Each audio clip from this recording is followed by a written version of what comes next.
지난 2016년부터 달려온 성인수의 만화 클래식이 드디어 100회를 달성했습니다.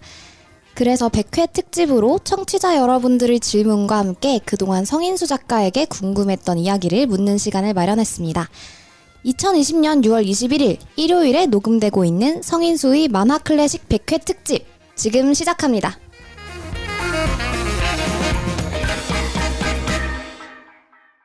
와. 네, 안녕하세요. 오늘의 진행을 맡은 앙팡입니다. 네, 안녕하세요. 그리고 저는 이재민입니다. 네, 성인수입니다. 네. 저는 참고로 원래 만화 클래식 필진이라고 해야 되나? 멤버는 아닌데 오늘 네, 요청을 받고 나온 웹툰이스타 진행하고 있는 앙팡이라고 네. 합니다. 아, 감사합니다. 네. 축하드려요. 제가 저한테 질문하면 제가 답할 수는 없어서 굉장히 철학적인 얘기가 되죠. 사람이 필요했습니다. 아유, 감사합니다, 두 분 다. 네. 그래서 오늘 제가 아마 여러 가지 질문을 두 분께 드리는 형태로 방송이 진행이 될 것 같아요. 원래 공개 방송을 한다고 들었는데 네, 이게 원래 공개 방송을 20일이죠. 20일 날 어제였나요? 어제가 20일. 녹음되는 기준으로 어제 20일 날 하는 걸로 해서 신청을 받았었는데 그 당시에는 이제 코로나 발병 수가 하루에 이제 10명 단위였어요. 10명, 뭐 9명 뭐 이런 단위. 한 자릿수로 찍었었고. 그래서 이제 해도 되겠구나라고 생각했었는데 이게 신청 받는 기간 동안 갑자기 50명까지 늘어버려서 하루 확진자가. 그래서 공간 빌리는데도 좀 여의치 않았고 그리고 혹시나 제가 책임져야 될 부분 그 부분을 제가 다 책임질 수가 없는 것 같아서 그래서 부득이하게 공개 방송을 할 수 없게 되었고요. 그래서 원래 두 분한테는 제가 공개 방송 할 테니까 좀 와서 MC를 봐달라고 그쵸. 그렇게 말씀드렸었는데 두 분 포함해서 신청해주신 분들한테도 좀 죄송하다는 말씀 드립니다. 따로 연락은 다 드렸고요. 그래서 이렇게 작은 방에서 100회 특집을 하게 되었습니다. 네, 뭐 공개 방송을 하는 게 중요한가요? 100회가 됐다는 게 맞아. 중요하죠. 네. 100회 소감 같은 게 또 있으실 것 같아요. 감회가 새로우실 것 같은데. 일단 웹툰이스타가 200회가 넘었잖아요. 우리 100회 때 뭐 했지? 저희도 공개 방송 했었을걸요? 아니야, 100회 때 배철원 작가 왔었어요. 아, 진짜 옛날인데? 네. 200회 때 공개 방송 하셨고 아, 맞아, 그러네요. 맞아. 거기 지금 사라진 빨간 책방인가? 네. 거기서 아, 했었고. 네. 그래서 웹툰이스타가 봤을 때는 겨우 100회? 이런 느낌이 들 수도 아니. 있을 것 같은데 기억이 다 납니다. 옛날 일이긴 하지만. 저도 제가 이렇게 오래 할 줄은 몰랐어요. 그리고 매주 해야 되는 게 맞는 건데 저도 일정상 하다 보니까 이렇게 밀려서 3년 4년 만에 이제 100회가 됐는데 그 사이에 세월이 너무 많이 바뀌었어요. 세상이 너무 많이 바뀌어서 다들 저보고 유튜브 해야 되는 거 아니냐 이제부터 막 이런 얘기도 많이 하는데 안 할 겁니다. 안 해. 그 얘기도 숫자를 붙여주고 말을 해. 그 얘기도 나중에 좀 질문에 있더라고요. 그래서 그것도 좀 말씀드릴 텐데 저는 원래 뭐 축하 이런 거 잘 안 해요. 그러니까 뭐 생일도 살면서 100번이나 돌아오는 거고 뭐 전담할 수 있는가? 추석, 명절 이런 것들 다 그냥 주술 행사 같고 평소에 효도 못하는 사람들 주술 행사 같고 주술 행사. 그 주술의 의미가 있는 거 아니에요? 그러니까 그렇죠. 그러니까 그 주술이 의미가 없다는 게 아니고 내 눈엔 그렇게 보인다는 거지. 그래서 뭐 딱히 별로 뭘 스스로한테 축하하면서 잘 지내진 않거든요. 모든 하루하루는 그냥 똑같다 이런 생각으로 살고 있는데 그래도 요거는 그래도 조금 기분은 좋더라고요. 아, 뭔가 했구나. 그리고 100회야 될 때 동안 아, 알았다. 이 생일이나 명절 같은 건 내가 이뤄낸 게 아니잖아. 하지만 100회는 내가 이뤄낸 거니까. 찾아오는 뭐 그럴 거지만 수도 있어요. 100회는 내가 만들어낸 그렇지, 그렇지. 거니까. 내가 만든 거에 좀 의미를 부여하는. 그러니까 다 같이 뭐 이날 축하합시다 이렇게 하는 걸 별로 안 좋아해서 특별한 걸 좋아하시는군요. 여러분 다 같이 100회를 축하합시다라고 하면 싫어지시는 건가요? 약간 뭐 그런 것도 좀 있는 것 같고 뭐 그렇습니다. 어쨌든 그래도 그 원래 만화 클래식 그 뭐 회차 붙일 때 일부러 세 자리로 붙여놨거든요. 네. 09에서 한 100회 세 자리까지는 가보자 이렇게 생각했었는데 이제 방송 안 하시는 건가요? 아니 해야죠. 다음에 앞에 이제 0이 아니고 일자가 붙을 것 같아서 그건 좀 기분 좋네요. 네, 다시 한번 축하드립니다. 감사합니다. 네. 그래서 원래는 공개 방송을 하면서 좀 실시간으로 그 청취자분들이랑 뭔가 이렇게 커뮤니케이션을 하면서 네네네. 질문도 하고 이야기도 듣고 하려고 했었는데 네. 지금 그럴 수가 없는 상황이라서 공개 방송 신청서 받을 때 들어왔던 질문들이 있어요. 예, 그래서 그 맞습니다. 질문들을 정리를 해서 이재민 평론가가 평소에 궁금해하던 내용까지 포함해서 좀 다양한 이야기들을 오늘 100회 특집 기념으로 들려드리려고 합니다. 아, 감사합니다. 진행자가 진행 너무 잘하시네요. 프로예요, 프로. 네. 하긴 200회를 넘는 동안 진행을 했으니. 네. 그래서 만화 클래식 하면 이제 아트 코믹스 이야기를 빼놓을 수가 없을 것 같은데. 아, 예. 네. 두 분께 드릴 가장 첫 번째 질문은 가장 추천하시는 현 시대의 아트 코믹스가 무엇일지? 입니다. 일단 아트 코믹스가 뭔지를 좀 정리를 하고 가야 될 것 같아요. 그러니까 제가 요새 와서 이제 쓰는 말인데 예술 만화라는 말을 요새 쓰고 있는데, 그러니까 제가 요새 활동하는 분야가 이제 독립 만화라고 한국에서 많이 알려져 있잖아요. 근데 제가 그 말을 쓰면서도 한 몇 년 동안 계속 좀 뭔가 불편했어요. 그러니까는 저는 뭔가 정의되지 않고 제대로 확실하게 정체성이 안 밝혀진 상황에서 뭘 하는 걸 좀 되게 불편해하거든요. 그런 상황에서 뭔가 힘이 안 실리고, 그래서 항상 뭔가 정확하게 내가 뭘 해야 되고 내가 하고 있는 게 뭔지를 정확히 해야 일을 하는 편인데, 독립 만화라는 말이 은연중에 쓰고 있으니까. 근데 독립 만화로 인디 코믹스는 또 다른 의미거든요. 근데 축구에서 레전드와 전설은 다른 것처럼 여기서도 독립 만화랑 인디 코믹스는 좀 다른 것 같은데, 어쨌든 독립 만화란 말이 현재 한국에서 활동하는 작가들에게 맞나라는 생각이 좀 들었어요. 그러니까 작품을 올려도 다 인스타란 플랫폼을 통해서 올리고, 뭐 네이버 블로그, 네이버 그 배도라는 다 플랫폼이죠. 그리고 딜리업도 플랫폼이고, 포스타입도 플랫폼이고, 뭐 오프라인 행사 나가서도 전부 다 어떤 플랫폼 행사, 페스티벌, 축제 이런 데다가 자기들의 작품을 들고 나가잖아요. 그럼 결국 플랫폼 속에서 소비를 한다는 건데, 그게 독립이란 단어랑 맞나? 라는 생각이 굉장히 오래전부터 있었어요. 그리고 뭔가 주도권이 돈을 주는 사람한테 있는 것 같은, 이게 상업성, 그러니까 자본으로부터 원래 독립했다 해서 독립 만화인데, 그런 과거에는 출판사가 아니면 책을 내기 어려운, 제대로 된 책을 내기 어려운 상황에서는 이게 맞았을지 몰라도, 뭐 프랑스나 북미 같은 경우에. 근데 지금의 한국 상황에서 그러면 소자본이 들어가는 책들은 뭐야, 독립 출판이야 아니면 메이저 출판이야, 이런 것들에 대해서 굉장히 좀 어려워서 저는 올해부터 좀 확실히 좀 느꼈어요. 그래서 이거를 이렇게 나누면 안 되고, 저는 개인적으로 그래서 올해부터 어떻게 얘기하고 다니냐면, 장르 만화와 예술 만화다, 이렇게 저는 얘기를 하거든요. 근데 장르라는 말이 우리가 그냥 뭐 멜로, 공포 이런 식으로 나누는 그런 장르도 있겠지만, 그게 뜻하는 바가, 장르라는 게 선배들이 쌓아놓은 어떤 룰 같은 거예요. 그러니까 예를 들어서 멜로물 시작할 때 남녀 주인공 싸우고 시작하잖아요. 제일 극단에서 시작해서 서로에게 필요한 점들을 가지고 있는 요소들을 점점 보여주면서 가까워지는 거잖아요. 아니, 너무 오래된 얘기입니다. 이제는 안 맞아요. 뭐 어쨌든 2020년의 로맨스는 그렇지 않기 때문에. 공포할 때, 공포물 만들 때라든지 이럴 때 반드시 들어가는 요소 같은 것들, 가지 말아야 할 때 간다든가. 네, 뭐 그런 요소들이 있는데, 그런 것들이 다 장르거든요. 그러니까 그 클리셰라고도 부르죠. 네, 그 장르를 위해서 클리셰, 컨벤션 이런 것들이 어떻게 설치돼야 되는지가 선배들이 쌓아놓은 것들을 다 모아놓은 게 장르인데, 대부분의 대중 만화들은 그런 장르에 속한다는 거죠.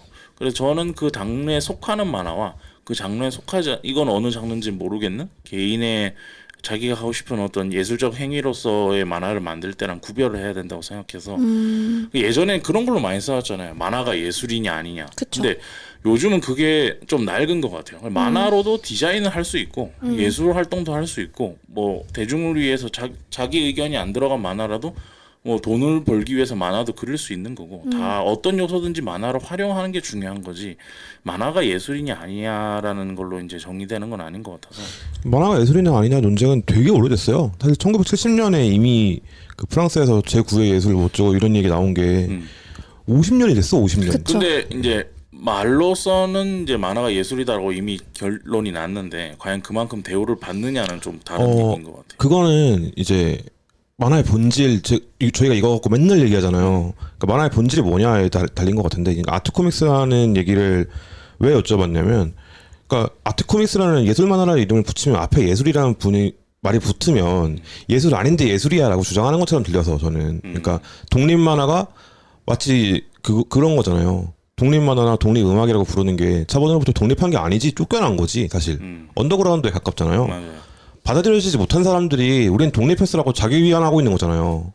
이게 냉정하게 말하자면. 근데 여기서 예술을 만화 아트 코믹스라고 이름을 붙이는 것 자체가 만화는 예술 아니지만 우린 예술이라고 부를 거야처럼 느껴진다는 거지. 근데 그것도 전 좀 낡은 생각으로 생각되는 게 과거에는 예술이란 게 소수의 사람들의 재능 있는 사람들이 하는 거 행위를 이제 예술이라고 했어요. 근데 요새 같은 경우는 너나 나나 다 똑같은 보편적인 평등한 세상에서 살고 있고 모두 다 똑같이 작업을 할 수 있는 조건에 자기가 하기만 원한다면 할 수 있는 상황에 놓여 있는데 아까 말했듯이 어떤 장르의 룰에 들어가지 않는 작품들을 모두 다 예술이라고 칭하고 존중해줘야 되지 않냐라는 저는 의미로 쓰고 있는 거죠. 그게 저는 북미에서 그 만화 분류하는 방법을 보고 좀 힌트를 얻었는데 북미의 그 매달 그 유료로 받아볼 수 있는 구독할 수 있는 판매량 지수가 나와요. 네네.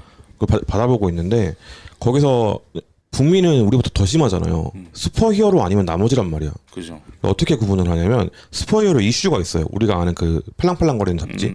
슈퍼히어로 이슈가 있고 두 번째로 그 슈퍼히어로 그래픽 노블이 있어. 이거는 하드커버로 되어 있는 거예요. 네. 딱딱한 워치맨 같은 거.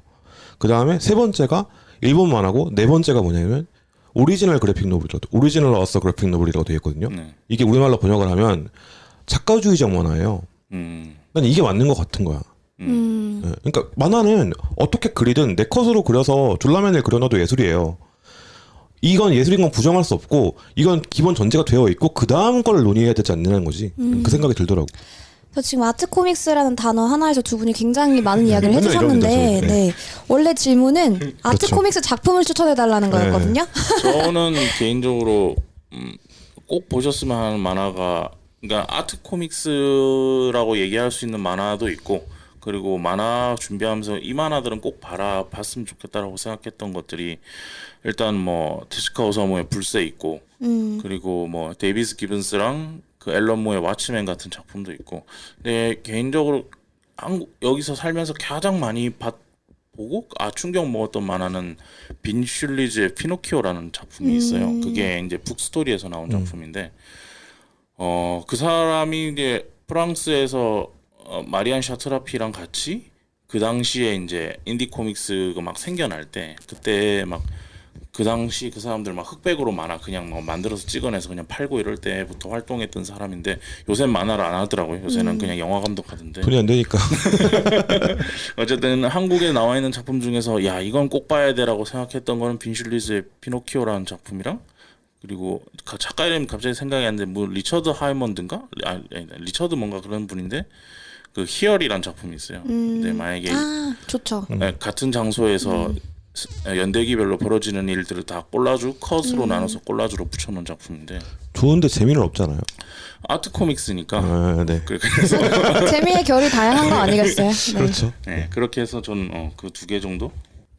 저는 이제 방금 말씀해주신 이런 작품들은 뭐 보실 분들은 다 알아서 보실 거고 되게 취향을 많이 탄다고 생각을 해요. 그래서 우리나라에서 제가 개인적으로 좀 눈여겨보고 있는 작품들을 좀 추천을 해보자면 저는 모지리 한번 보시라고 추천을 드리고 싶어요. 이게 그러니까 만화가 어떻게 온라인에서 어떻게 완성되어 가는가를 보여주는 것 같은 작품이에요. 그러니까 플랫폼에 종속되지 않고 이 작가는 인스타에서 연재를 하거든요. 인스타에서 연재를 하다가 연재를 한 거를 묶어서 터물벅으로 책을 내요. 그럼 사람들이 한 1000명씩 그걸 사. 그럼 작가는 그 돈을 가지고 다시 다음 작품을 인스타에 연재하고 그걸 다시 묶어서 책으로 내고 이 순환이 반복되고 있거든요. 이거야말로 약간 그러니까 물론 인스타그램이 플랫폼이고 거기에 종속되어 있다고 말하면 할 말은 없지만 그거 아니면 대안이 있냐라고 말을 했을 때 대안이 없거든요, 사실. 그래서 저는 이거야말로 온라인에서 만화가 보여줄 수 있는 어떤 가능성의 새로운 지점 아닌가? 네. 그다음에 모지리 이선 작가님 되게 힘들어하시던데. 힘들죠. 아니 그 스콧 맥클라우드도 그랬어요. 자기가 원하는 작품 하면 명예가 따라올 수 있다. 하지만 가난도 같이 따라온다. 이렇게 말했다고. 전 스콧 맥클라우드가 만화를 잘 만드는지는 모르겠어요. 원래 다 그렇죠. 아인슈타인도 다 잘했겠다. 근데 스콧 맥클라우드가 뭐 만화에 대해서 얘기한 것들은 되게 좋은 얘기들 많은데 조각가를 봤는데 그렇게 재미는 없더라고요. 뭔 소리인지는 모르겠고. 네. 어쨌든 그렇습니다. 그래서 두 분이 굉장히 다른 관점에서 만화를 한두 작품씩 추천을 해주셨는데요. 관심 있으신 분들은 한번 다 보시면 좋을 것 같아요. 그래서 아까도 이제 출판지 수 이런 얘기가 나왔는데 네. 아무래도 이제 저희도 웹툰이스타에서 작가님들 만나서 인터뷰 하다 보면은 웹툰 연재하시지만 출판하는 거에 대해서 굉장히 강한 욕구를 가지고 계시는 분들 많이 만났거든요. 맞아요. 그러니까 결국 만화는 책으로 나오는 게 진짜 작품이라고 생각한다 이렇게 얘기하시는 분들도 계셨고. 근데 아무래도 이 만화판이 흘러가는 흐름을 보자면 네. 웹툰이 아무래도 월등하게 강세긴 하죠. 네네. 주류의 흐름을 이루고 있는 부분이고 이러한 상황 속에서 앞으로 한국 출판 만화는 어떻게 될지도 좀 궁금한 게 사실인데요. 두 분 의견 한번 들어보고 싶습니다. 더 줄어들겠죠. 지금보다 더 줄어들 거고 코로나로 이제 오프라인 페스티벌 이런 것들도 다 많이 줄어들고 없어지고 이럴 거기 때문에 더더욱 줄어들겠죠. 더더욱 줄어들 거고 웹툰이라는 네, 웹툰도 그렇고 모바일툰도 그렇고 다 그쪽으로 많이 갈 거고 그게 뭐 나쁜 거라고 저는 생각하지 않습니다. 그분들이 다 책을 갈망하시는 이유는 책에서부터 만화를 시작해서 그래요. 그리고 만약에 우리 다음 세대들이 웹툰부터 시작한 작가들이 나오면 그 사람들은 책에 대한 욕구가 그렇게 없을 겁니다. 제가 봤을 때는. 오리진이 거기에 있다고 생각하는 네, 경향 그렇게 때문일 보는 수 건데. 있다. 네. 그렇진 않은 것 같아. 아 그래요? 제가 만나본 작가분들은 그 마음의 소리로 첫 번째 만화를 시작했다고 하시는 분이 계시거든요. 그분 자기 책 되게 내고 싶어 하시더라고. 뭐 그럴 수도 있죠. 근데 그런 지점도 있어요. 그러니까 책이라는 어떤 결과물, 마침표가 찍혀지는 수정이 안 되는 어떤 결과물에 이렇게 욕심을 부리시는 분들도 있는데 그건 뭐 개인 차에 좀 있는 것 같은데 그런데 그런 작가들이 점점 더 없어질 것 같아요. 저는. 여기서도 생각이 좀 갈리는데 저는 연극이랑 뮤지컬이 있던 시대에 그 시대가 지나고 영화가 처음 등장했을 때를 생각해보면 뮤지컬은 더 고급화가 됐거든요. 그리고 영화는 완전 누벨바그 일어나면서 대중로 완전히 스며들었잖아요. 그런 거랑 똑같이 될 것 같아요. 책으로 나오는 거는 조금 더 고급화가 될 것 같고 그건 좀 다른 얘기인데 할 수 있는 얘기인데 앞으로의 출판 만화 시장은 이제 재편이 일어날 거예요. 근데 지금은 대부분 신작이 새로 나온다라기보단 과거에 나왔던 작품들을 페르세폴레스라든지 뭐 이런 작품들. 애장판이라든지 새롭게 양장본을 만들어서 내면서 이것들 옛날 거지만 유명하니까 다시 사주세요 이런 식으로 해서 부목을 많이 한다는 거죠. 근데 일본 같은 경우에는 조금 줄다가 다시 원인 상태로 이제 유지되는 걸로 알고 있어요. 출판 판매되는 것들이. 근데 한국 같은 경우에는 말씀하신 대로 이제 고급화될 거예요. 그러니까 연재 만화가 출간되는 경우는 이제 거의 없을 거고. 저는 여기서도 생각이 좀 다른 게 문학동네에서 원래 인프린트로 가지고 있던 데가 애니북스잖아요. 네. 애니북스 이름이 바뀌었어요.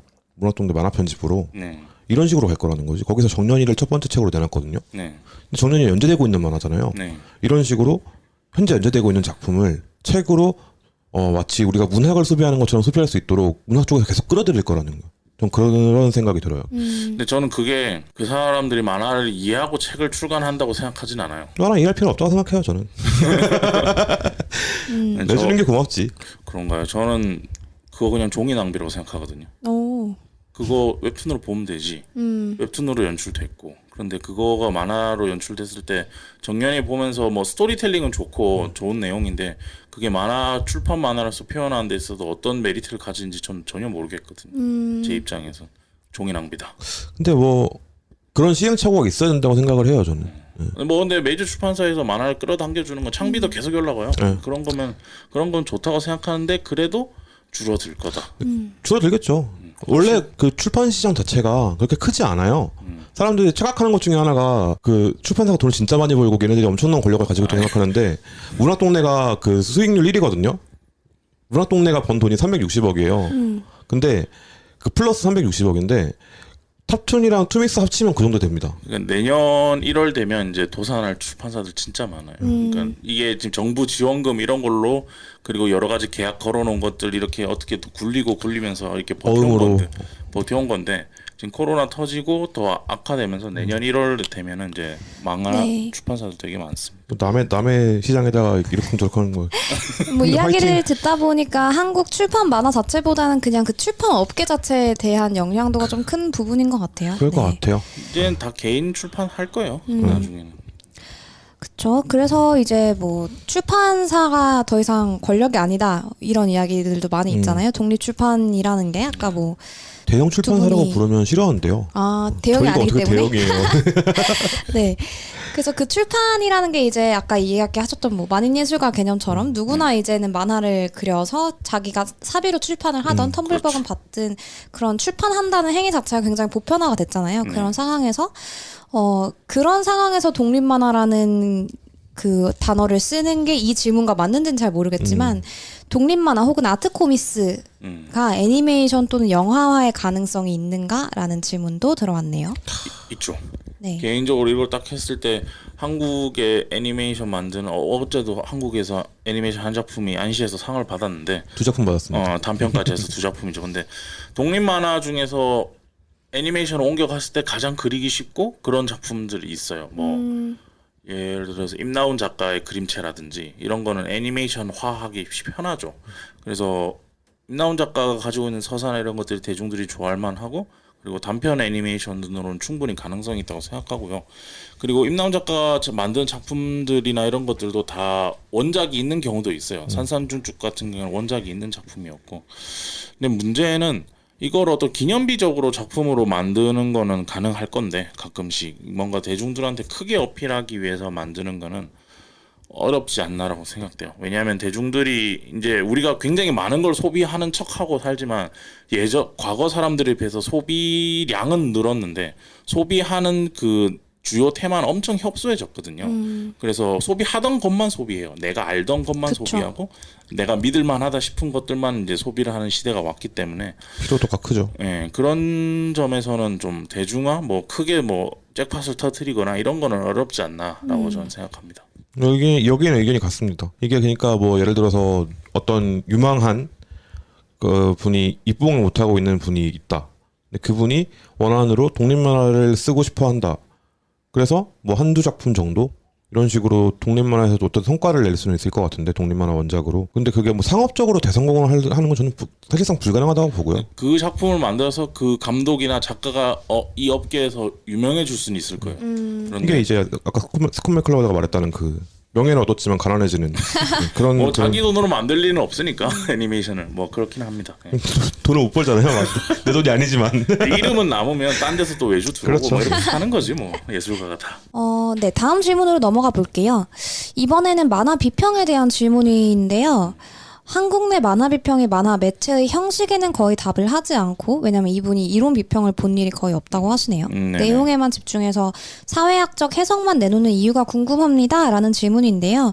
여기도 첨언이 붙은 게 한국 내라고 적은 이유는 다른 나라의 만화 비평을 읽어본 적이 없기 때문이라고 합니다. 이거 같은 경우는 이재민 평론가님이 더 길게 잘 설명해 주실 건데 제 네. 생각만 짧게 먼저 얘기하면 이게 우리나라에서 만화 소비가 이제 거의 다 웹툰이잖아요. 근데 웹툰이 형식 비평하기 굉장히 어려워요. 그러니까는 출판 만화 같은 경우는 어쨌든 양 페이지가 한눈에 들어오고 거기에 수많은 컷이 있고 그리고 그거에 대해서 작가들의 스토리텔링 위에 어떤 미장센이나 이런 연출 이런 것들을 좀 재밌게 해볼 어떤 여지 이런 것들이 많단 말이죠. 경우의 수가. 그런데 웹툰 같은 경우에는 일단 되게 협소한 자리에서 한두 컷으로 한 번에 보여주고 이렇게 계속 밑으로 넘어가야 된다는 거죠. 그 밑으로 내려가는 거에 대한 어떤 연출에 대한 얘기는 해볼 수 있겠지만 그 위에는 작가가 못해서 안 하는 게 아니고 작가들이 우리가 쓰고 있는 그 디바이스 기기 자체가 그런 연출을 하기에 굉장히 어렵기 때문에 그냥 컷을 툭툭 놓는 식으로 연출을 많이 하죠. 그러다 보니까 평론 비평하시는 분들도 그거에 비해서 과거의 출판 만화에 비해서 그 형식에 대해서 비평할 거리가 전 좀 없다고 생각해요. 여지가 적어졌다. 그분들이 하기 싫은 게 아니고 그리고 첫 번째는 그거고 두 번째는 대중들도 별 관심이 없고 영화 볼 때 우리가 예를 들어서 기생충 보면 기생충에 프레임 엄청나게 많이 나오거든요. 어떤 프레임 속에서 다른 프레임의 대상을 보는 장면들이 굉장히 많이 나오는데 저도 그렇고 그냥 처음에 기생충 볼 때 거의 다 기생충 한두 번 보는데 볼 때 그런 거 막 신경 쓰면서 보지는 않거든요. 그런 것처럼 대중의 관심도 멀어지고 그렇기 때문에 이제 남은 부분이 어떤 사회학적인 부분이랑 연결해서 비평하는 것들이 좀 강해질 수밖에 없지 않나. 작가들도 하고 싶어요. 웹툰 작가들도 뭔가 멋있게 하고 싶어 하는데 너무 협소해요. 모바일이라는 기기 자체가 그런 문제가 있지 않나라고 저는 생각하는데 이재민 평론가님 생각은 어떠세요? 형식 비평 해보셨잖아요. 네. 하고 있는데요. 성현수 작가님 말씀하신 게 맞습니다. 관심이 없고요. 읽어주질 않습니다. 무슨 말이냐면 예를 들어서 전독시 얘기를 해볼까요? 전독시 1화에 보면 첫 번째 컷이 LG 스마트폰을 떠올리게 하는 배경화면에 들어가 있어요. 네. 그리고 스크롤을 내리면 내가 뒤로 쭉 멀어지면서 김독자의 눈으로 들어가거든요. 이런 스크롤 연출을 설명하는 데만 한 문단이 들어가요. 그러니까 두 컷 설명하는데 한 문단인 거예요. 매수는 정해져 있는데 너무 길어지고 이 컷을 갖다 붙이면 그 효과가 안 나요. 책에서는 한 컷 보여주고 그다음 옆에 한 컷이 붙잖아요. 네, 맞아요. 그럼 안 난단 말이에요. 그럼 링크 QR 코드를 넣어서 들어가서 보세요라고 할 거냐. 음. 되게 어려운 고민들이 많고 많은 시도를 했어요. 근데 지금 못 보셨다는 얘기는 안 읽혀서 사라졌다는 얘기죠. 그런 글들이. 그러니까 안 읽히니까 읽히는 글로 사람들이 원고를 달라고 하고 그 원고를 달라고 하는 쪽에서도 읽히는 글이 뭐야? 아 이런 것들이 읽혀? 그럼 형식 비평은 나중에 하면서 계속 미뤄져 온 거예요. 이게 90년대부터 그랬어요. 그러니까 저는 그래서 만화 읽고 쓰다 여기 다 만화 읽고 쓰다 쓰시는 멤버들인데 그래서 이건부터 제가 이거를 좀 차별화시켜야 되겠다고 했던 이유가 출판 만화는 아까 연출에 있어서 경우의 수가 많거든요. 그쵸. 그래서 그러면 나는 꼭 형식 비평을 꼭 넣어야겠다라고 생각해서 이권에는 5작품 모두 다 형식에 대해서 막 얘기를 했던 거고 앞으로도 전 출판 만화 이런 쪽을 많이 얘기를 할 거라서 서로 가는 길이 좀 다르긴 할 것 같아요. 그래서 이거는 개인적으로 좀 억울한 게 있는 게 정말 많이 얘기하거든요. 웹툰의 연출이 어떻게 바뀌어갖고 스크롤이 어떻게 쓰이는지 정말 많이 얘기해요. 그거는 할 얘기가 많아요. 어떻게 바뀌었는지. 진짜 많이 얘기를 하고 항상 어디 강연 나가면 항상 하는 게 그거고 시네탑 5개 붙여가지고 2년 단위로 잘라봤더니 이렇게 보이더라. 이거 그거 맨날 쓰거든요. 항상 얘기를 하고 웹툰리스트도 진짜 많이 얘기해요. 그쵸. 근데 이게 중요하게 안 여겨지는 거야. 그것도 있어요. 네.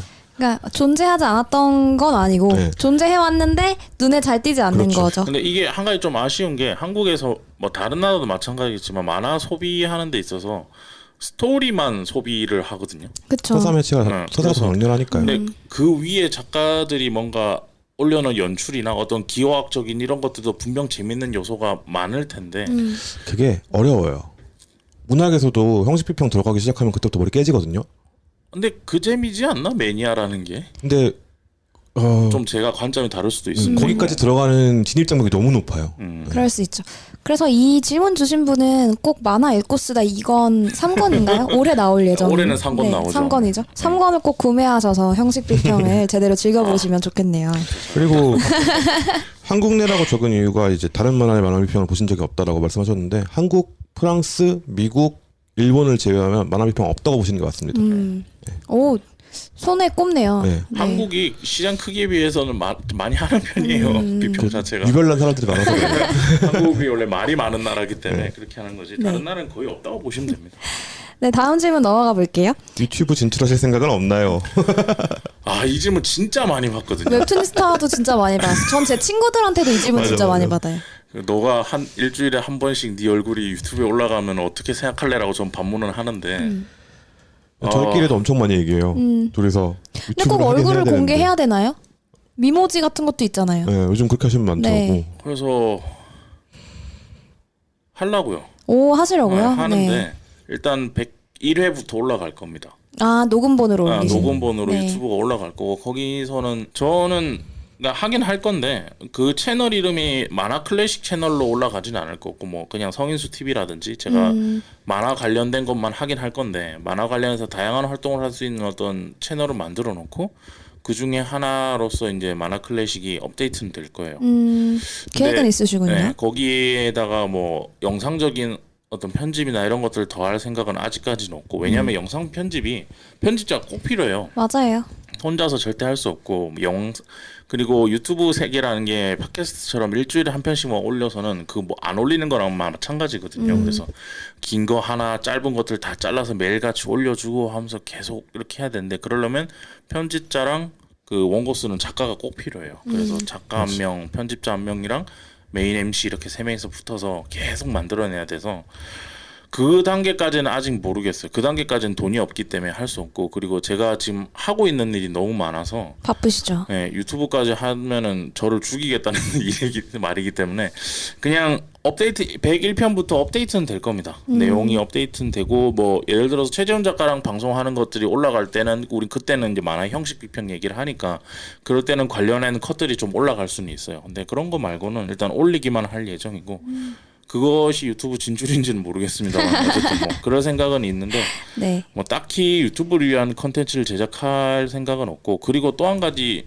좀 만화 클래식은 이제 작가분들, 작가 지망생분들이 많이 들으세요. 네. 좀 진지하게 얘기하다 보니까 그래서 저는 작가들의 눈을 안 뺏고 싶거든요. 그러니까 눈과 손은 작업을 해야 되는데 대부분 유튜브를 한번 틀면 3시간씩 날려먹거든요. 작가들이. 그래서 최대한 눈과 귀로만 듣고 그리고 눈과 손은 계속 작업을 할 수 있는 상태에서 들을 수 있는 컨텐츠를 만들고 싶다는 생각이 있어서 유튜브도 아마 그런 비슷한 형식으로 하지 않을까 싶습니다. 네. 사실 아까 안 한다고 말은 했지만 저희도 준비를 하고 있잖아요. 그쵸? 계속 한 3년째 준비를 하고 있는데 유튜브를 안 하고 싶어도 유튜브를 안 하겠다는 말을 유튜브에서 선언해야 돼. 아. 요즘 시대라는 게. 플랫폼들의 플랫폼이죠 유튜브. 그러니까 저희도 7월이면은 저희가 7년 차가 되는데 네. 그래서 그걸 준비를 하고 있어요 지금. 웹툰스타 얘기죠. 네. 네. 웹툰스타가 다 올라가요 이때까지. 아니 미쳤어요? 그 올림드. 개편을 하면서 개편한 것부터 올려. 네. 웹툰스타도 많이 들어주세요. 네.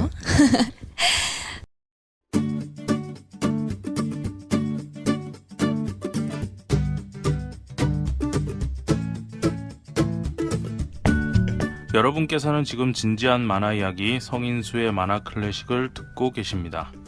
저는 진행자 성인수입니다.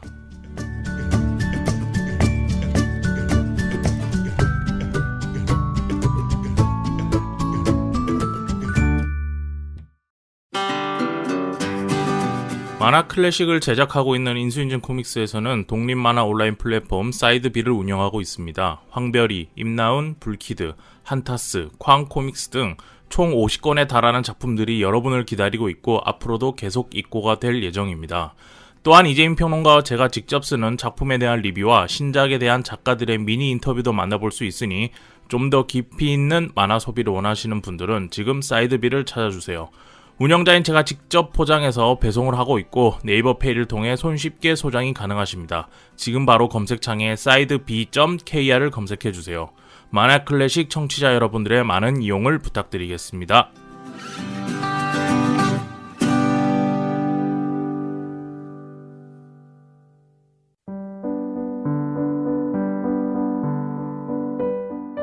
전북 군산 기반의 출판사 삐약삐약북스에서 진행하고 있는 크라우드 펀딩 지역의 사생활 구구를 소개합니다. 지역의 사생활 구구는 수도권에 집중되어 있는 문화산업에 비해 상대적으로 소외되어 있는 지역과 또 그 지역에서 활동하는 작가님들이 모여서 그 지역의 테마, 드라마를 알리기 위해 만들어진 만화 프로젝트입니다. 산호, 근하, 정원, 북구플랜빵, 작은비버, 고영주, 레현, 불키드, 불친 작가가 함께 참여하는 지역의 사생활 구구 프로젝트는 8월 17일까지 텀블벅에서 펀딩을 통해 소장하실 수 있으니까 많은 분들의 후원을 기다리겠습니다. 참고로 각 9권 책 모두 작가님들과 나눈 인터뷰도 수록될 예정이라고 하고 이번 초판 인쇄가 품절되고 나면 책의 가격이 올라간다는 소문이 있으니까요. 지금 바로 텀블벅에서 지역의 사생활 구구를 후원하세요. 작품의 재미와 소장의 의미는 만화 클래식의 진행자인 제가 보증합니다. 지금 바로 텀블벅에서 지역의 사생활 구구를 검색해주세요.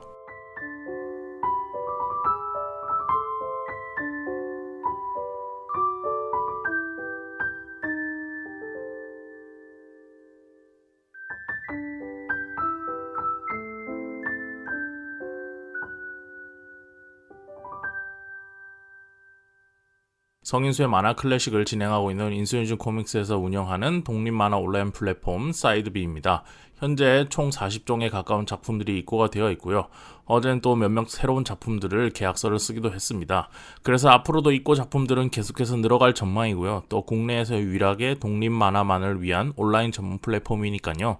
네이버 페이를 통해 간편하게 여러 작품들을 소장해 주시면 감사하겠습니다. 두 번째 광고는 삐약삐약북스에서 진행되고 있는 크라우드 펀딩 비수도권 탐방기 지역의 사생활 구구입니다. 전북 군산을 기반으로 하고 있는 불친 불키드 작가가 삐약삐약북스를 만들었고요. 그리고 서울에서 상대적으로 소외되어 있는 각 지역의 이야기야 또 각 지역에서 활동하고 있는 작가 9명을 선정해서 작품을 함께 만들었습니다. 지역의 사생활 구구는 각 권당 99페이지, 99페이지고요. 총 9건의 텀블벅을 통해서 클라우드 펀딩을 진행하고 있는데 참여한 작가님들이 아주 쟁쟁합니다. 우선 대구엔 근하 작가님, 충주에는 고영주 작가님, 부산엔 산호 작가, 광주에는 작은비버 작가님, 담양에는 레온 작가님, 고성은 정원 작가, 작가, 공주는 북구 플랜빵 작가님이, 또 군사는 불친 작가, 단양에는 불키드 작가가 함께 참여를 하고 있습니다. 이 작가님들이 개개인도 매우 유명한 분들이지만요. 여러분께서 텀블벅을 통해서 지역의 사생활 99를 검색해서 한번 들어가 보시면 비주얼, 그 작가들이 보여주고 있는 그 만화의 그래픽적인 비주얼 그리고 표지 디자인들을 보고 나면 펀딩을 안 할 수가 없습니다. 이게 지역의 이야기를 한다는 것에서 아이디어를 얻어서 국제 우편 봉투를 디자인해서 영감을 얻었다고 해요. 표지 디자인들이.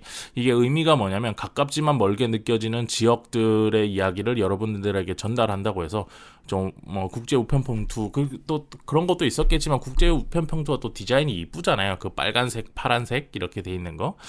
그런 거에서 그런 것들을 좀 활용해서 작품을 만들었다고 하는데 그 위에 각 건마다 작가님들의 멋진 그림들이 정말 보시면은 펀딩을 안 할 수가 없습니다. 그러니까 한번 참여해 주셨으면 좋겠고요. 현재 각 권은 가격이 초판 한정 9,900원이라고 합니다. 이게 초판이 다 팔리고 나면 아마 책 가격이 올라갈 것 같아요. 초판 거기 텀블벅에 보시면 초판 한정이라고 써 있거든요.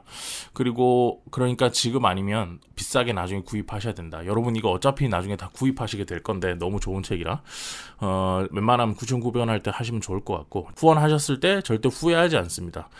이게 저희 만화 클래식에 돈 주고 광고가 들어왔기 때문에 제가 이러는 게 아니고 진짜 보고 있으면 후회를 안 할 정도로 좋아요. 작품 퀄리티, 설정, 그리고 우리 한국에서 모든 예술 활동들은 대부분 서울에서 수도권에서 일어나잖아요.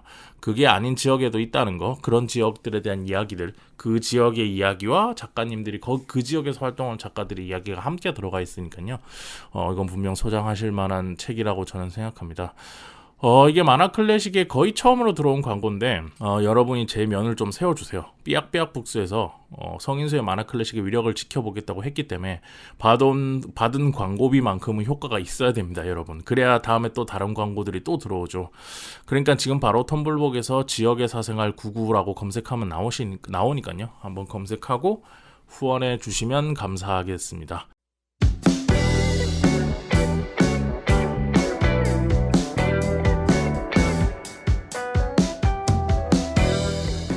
네, 다시 이제 좀 더 어떤 만화 자체의 본질적인 이야기로 넘어가 보려고 합니다. 서사를 전달하는 만화의 방식과 이미지 예술로서의 만화, 아까도 이야기 나왔던 부분이죠. 서사와 어떤 시각적인 기호로서의. 네, 그 두 가지 중에 어떤 것이 우선이라고 보시는지 개인적인 의견을 얘기해 주시면 좋을 것 같아요. 서사가 먼저죠. 일단 뭐든지 얘기가 돼야 그 다음이 시작되는 거고.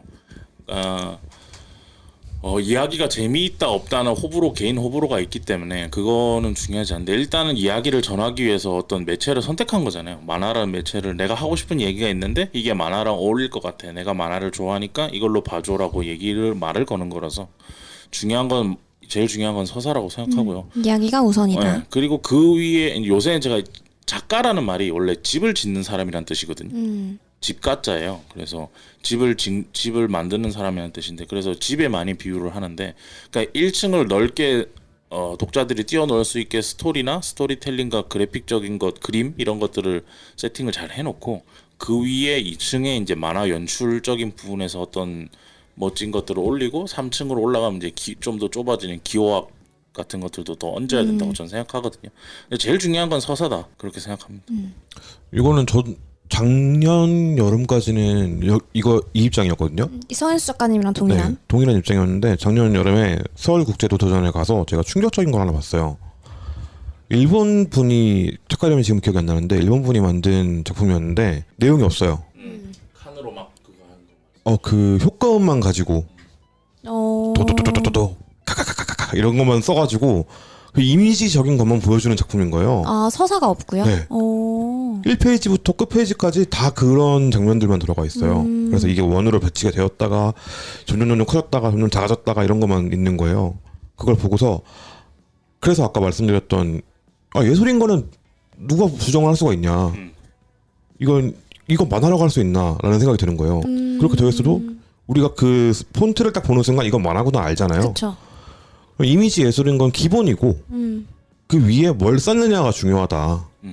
서사는 그 다음에 온다라는 생각이 들더라고요. 근데 그런 만화 같은 경우에는 그것도 만화죠. 만화인데, 그러니까 우리가 그런 만화는 실험 만화라고 약속을 하고 봐요. 그 만화를 볼 때 어떤 딱 첫 페이지판인데 그런 식으로 나오면은 거기에서부터 우리가 어떤 서사를 기대하는 그 온오프 장치는 바로 꺼진다는 거죠.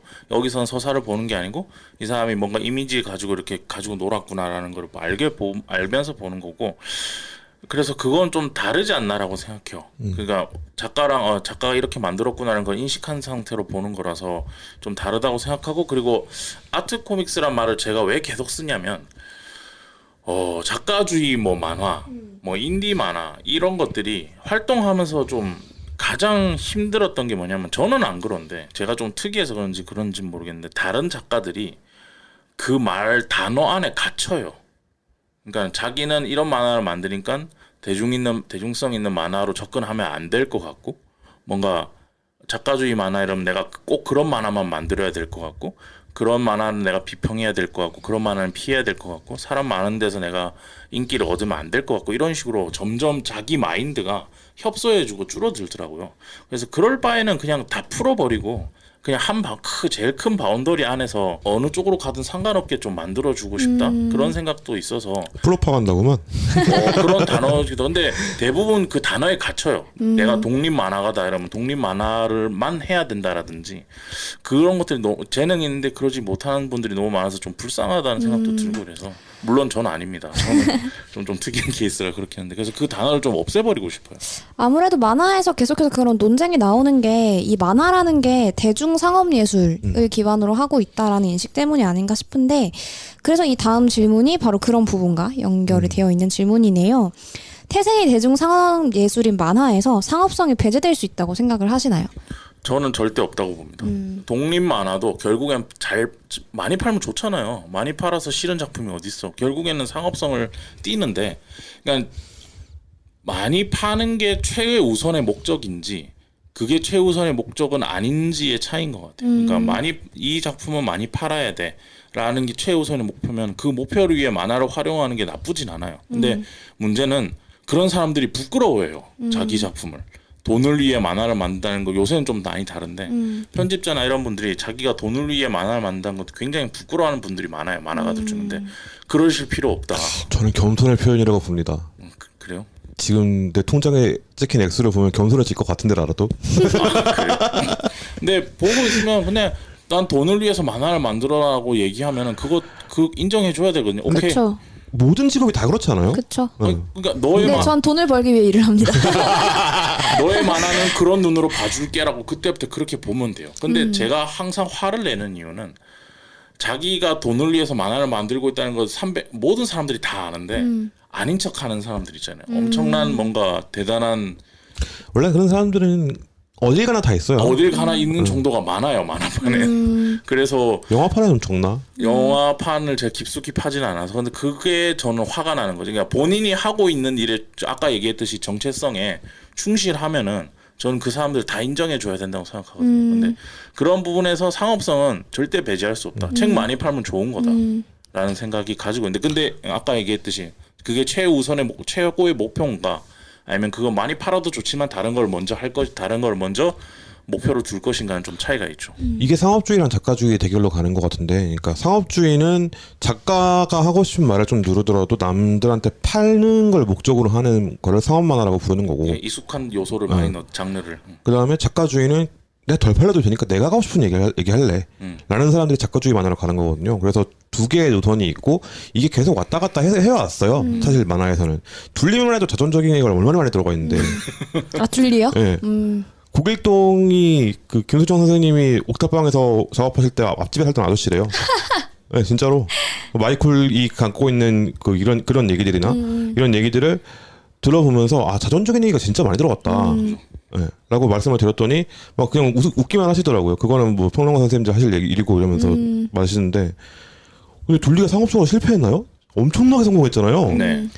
21세기랑 20세기 통틀어서 한국에서 제일 성공한 만화예요. 맞아요. 근데 그게 자전적인 얘기가 들어가 있다고. 그러니까 이거는 양립할 수 있는데 이걸 대결로 보고 약간 작가주의적 작품이니까 상업적으로 성공해서 안 돼라고 생각하는 사람들이 그러면 안 된다는 거지. 반대로 상업적인데 예술성도 포함한 천재들도 있어요. 그렇죠. 그걸 김수정 선생님, 김수정 선생님. 그런 거 다 인정해 줘야 돼요. 그러니까 본인의 열등감에 차서 그런 사람들 막 무시하고 막 그러면 안 되는데 그런 사람들 좀 많아요. 이게 만화판엔.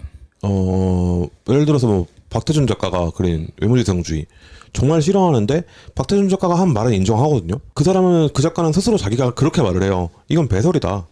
내가 배설해 놓은 걸 보고 사람들이 좋아해 주는 걸 보니까 더 열심히 하고 싶은 마음이 든다. 더 많이 팔아야겠다는 생각이 든다. 철저하게 상업주의적 마인드예요. 그럼 인정해줘야 돼요. 인정이에요. 근데 제가 여기서 인정할 수 없는 건 어느 작가는 기안팔사 같은 작가들이죠. 엄청난 예술적인 고뇌를 한다고 생각해 자기가. 아니야. 아니라고. 기안팔사 노동가 말고는 안 봐서 모르겠습니다. 그러니까 이 사람이 가지고 있는 아이디어나 이런 게 상업적으로 굉장히 번뜩이는 아이디어예요. 근데 그게 마치 대단한 예술적인 산물인 것처럼 포장하려고 한단 말이지. 난 그게 정말 싫은 거야. 예술과 디자인은 달라요. 접근 자체가 다르고 디자인한다고 욕먹을 이유도 없고 단지 디자이너는 만화 디자이너입니다라고 얘기를 하라는 거죠. 제 말은. 네, 상업성 이야기를 좀 길게 해봤는데요. 이 상업성이라는 측면에서 만화는 크라우드 펀딩이라는 또 키워드가 빠질 수가 없을 것 같아요. 결국에는 이제 독립 만화 혹은 1인 출판의 경우는 예산이라는 이유가 있기 때문에 크라우드 펀딩, 특히 텀블벅을 많이들 사용을 하고 있는데 두 분이 생각하셨을 때 혹시 이걸 넘어설 방법이 있을까요?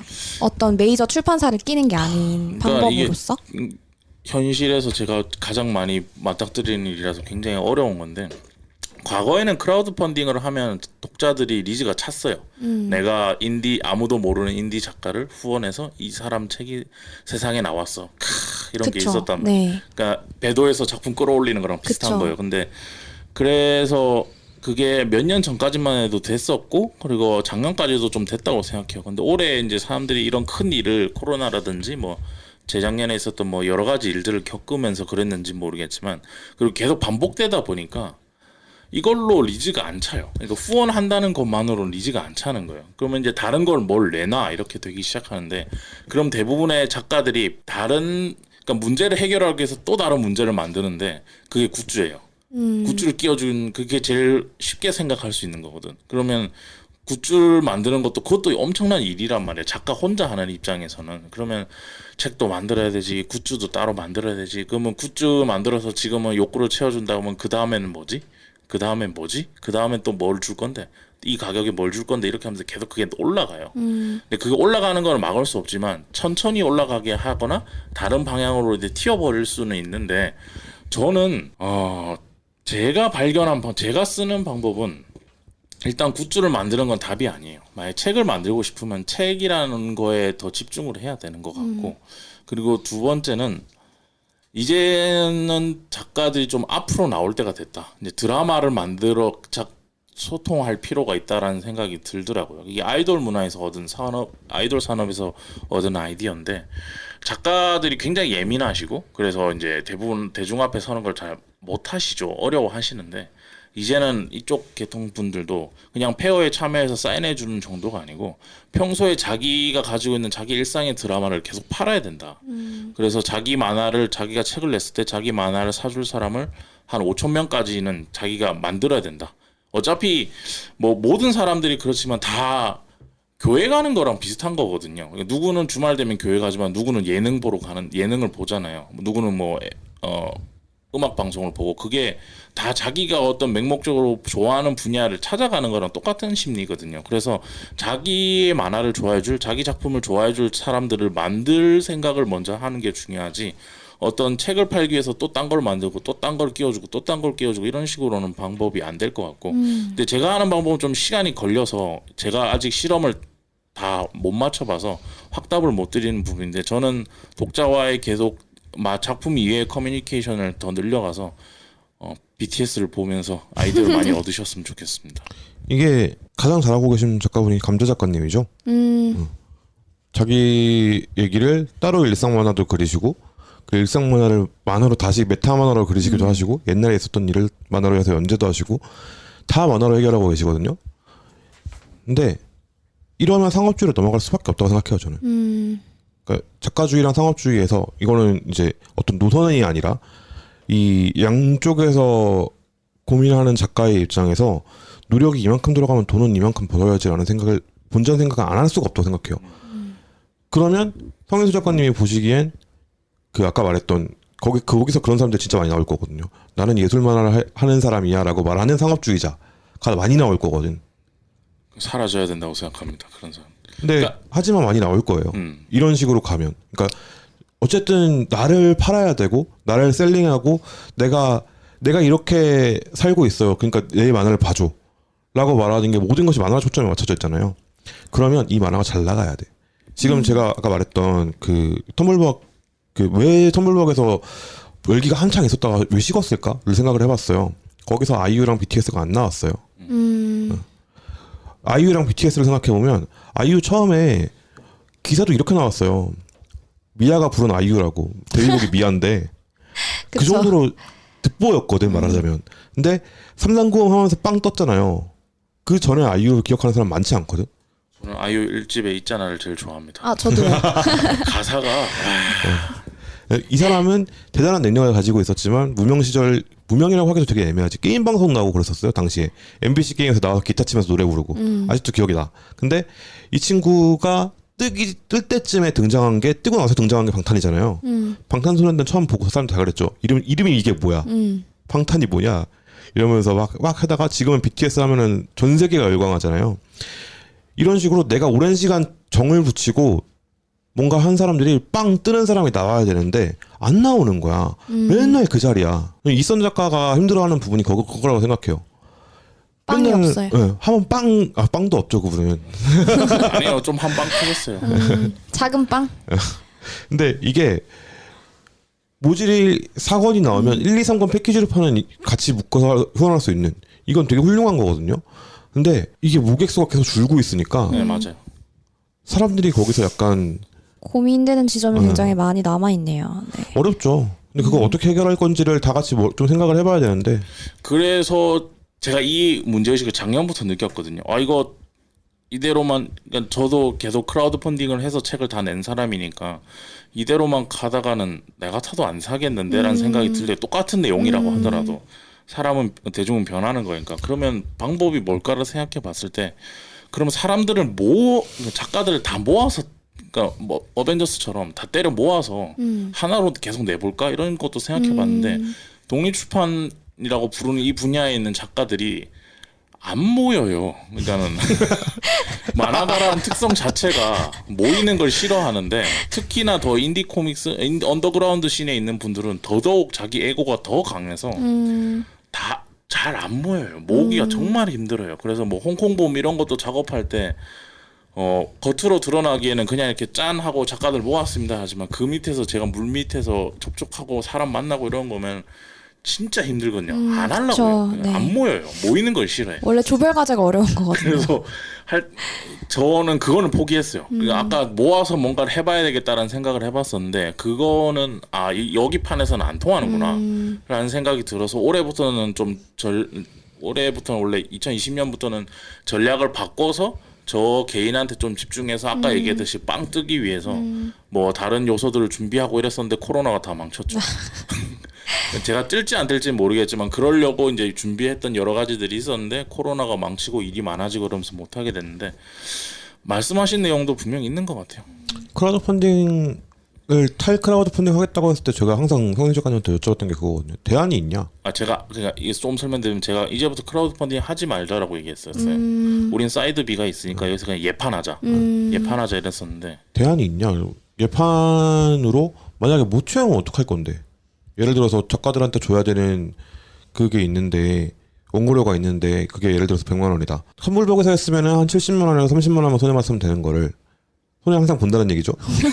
슬픈 존재네요. 사이드 B에서 하면 10만 원만 나오면 어떻게 할 거냐? 그 90만 원 메꿀 수 있냐? 아무래도 플랫폼 경제다 그래서 보니까. 투트랙으로 동시에 가면서 알리는 게 처음에는 낫지 않겠냐라는 얘기를 되게 많이 했었어요. 네. 일단 뭐 거기에 대해서는 고민이 많다. 이 정도로만 정리되면 될 것 같아요. 네. 그래서 계속해서 작가주의와 상업주의에 대한 이야기가 나오고 있는데요. 세계적으로도 작가주의적인 만화가 아무래도 소비되는 비중이 적겠죠, 당연히. 근데 이러한 상황에서 좀 그런 작가주의적인 노선을 택하는 작가들이 살아남을 수 있는 환경이라고 생각을 하시나요? 아니요? 이게 진짜 전 놀랐던 게 조지 타케이라는 배우 아시죠? 스타트랙에 나온 그분이 책을 냈어요. They Call Us Enemy라고 그들은 우리를 적이라고 불렀다라는 제목의 작품인데 자기가 이민자 2세인가 그렇거든요. 자기가 처음에 이민 왔을 때 6살 때부터 지금까지 얘기를 자전적인 만화로 그린 거예요. 그게 1위를 했거든요. 그 작가적 이적 만화 거기서 첫 번째 달에 1위를 찍고 그 뒤로 1위를 못 찍고 있는데 1위 찍었을 때 18,000부를 판 거예요. 근데 1위야. 만화에서 18,000부면 굉장히 많이 판 건데. 그렇죠. 뭐 그렇긴 하지. 아, 기준이 너무 다르네. 그리고 나서 걔가 3,000부대를 찍고 있거든요. 근데 3위야. 그런 거예요. 그러니까 대부분의 작가들이 뭘 허상을 꾸냐면 나는 작가주의 작품을 하면서 돈은 어벤져스처럼 벌고 싶어거든요. 근데 이게 본인이 꿈인 줄 알면서도 거기서 못 헤어나와요. 근데 안 부끄러워하셨으면 좋겠어요. 그러니까 쇼팽도 피아노 조율사 평생 하면서 작곡했고 슈베르트도 평생 레슨하면서 했어요. 베토벤도 그지였어요. 베토벤은 우리나라로 치면 10원짜리 동전까지 가계부로 쓰면서 자기 존엄 그 사람 굉장히 자존심 셌던 사람이라 자기 자존심을 지키려고 막 귀족들이랑 싸우고 이랬던 사람들이고 피카소처럼 사기 잘 치는 애들만 그렇게 뻥칼 치면서 그렇게 했던 거고 피카소 작품 다 아프리카에서 가져온 거거든요. 아프리카 토속 조각에서 보고 영감 얻은 거거든. 지가 처음 생각한 게 아니야. 그러니까 유럽사대로 미술사가 써지니까 피카소가 대단한 거지. 그 아프리카에 다 있던 거예요 원래. 근데 전 세계 예술사에서 피카소 같은 사람은 피카소밖에 없어요. 그러니까 그만큼 실력도 있지. 피카소가 실력도 있는데 그 사기도 엄청 쳤던 거거든요. 근데 이거 말을 잘하면서 인싸면서 그림을 진짜 잘 그린 거야. 잘 그리고 자기 드라마 관리도 잘했어요. 어쨌든 모델리안이 이런 사람도 평생 일하면서 살았고 에곤 실레도 영원히 군대에서 죽을 때까지 일하면서 살았고 예술가들 다 그렇게 삽니다. 너무 자신이 뭐 다른 일을 하면서 작품을 하는 거에 대해서 부끄러워하거나 뭔가 성공하지 못했다고 생각하지 않으셨으면 좋겠어요. 원래 다 그렇게 살았다. 그치. 네. 그렇게 생각해 주시면 좋을 것 같습니다. 근데 그 생각은 들어요. 그러니까 작가분들이 어떤 작품을 만들 때 이게 작가주의적 작품인지 아닌지 생각하고 만들지 않거든요, 사실은. 너무 그 아까 성경설관님 말한 것처럼 프레임에 갇히지 않으셨으면 좋겠어요. 그리고 예능에서 영감을 많이 얻으시라. 왜 이광수나 송지호가 매일 그렇게 몇 년 동안 뛰어다녔는지를 좀 생각해 보셨으면 좋겠어요. 맞아. 콘텐츠 소비를 하실 때 그냥 씹어 삼키지 마시고 토해서 확인하십시오. 런닝맨에 안 나왔던 이광수가 요새 영화를 찍으면 여러분이 볼까? 이 런닝맨에 안 나왔던 송지호가 영화를 찍었으면은 예전에 19금 영화 찍을 때처럼 그렇게밖에 송지호를 소비하지 않았을 거라고 저는 생각합니다. 물론 이제 조지 타케이도 만화책을 내면 2만 권을 못 판다. 그래서 이제 저도 궁금했던 부분인데요. 그 조지 타케이 네. 18,000부가 1위였다라는 얘기를 들으면서 이 질문과 굉장히 닿아 있는 것 같아요. 책 판매로 보통 어느 정도의 수익이 발생하는지에 대한 질문이 있습니다. 작품 제작 외에 추가로 들어가는 노동력이 크지 않나요? 라고 질문 주셨는데 이건 성인수 작가님만 봐도 굉장히 큰 노동력이 작품 제작 외에도 들어가는 것 같고요. 책 안 내려고? 네. 그러니까 노동력은 그냥 자기 인생을 갈아 넣는다고 생각하시면 됩니다. 그러니까 노동력 넣은 만큼 돈을 벌지는 절대 못하고요. 성인수 작가님 거의 지금 녹즙이에요.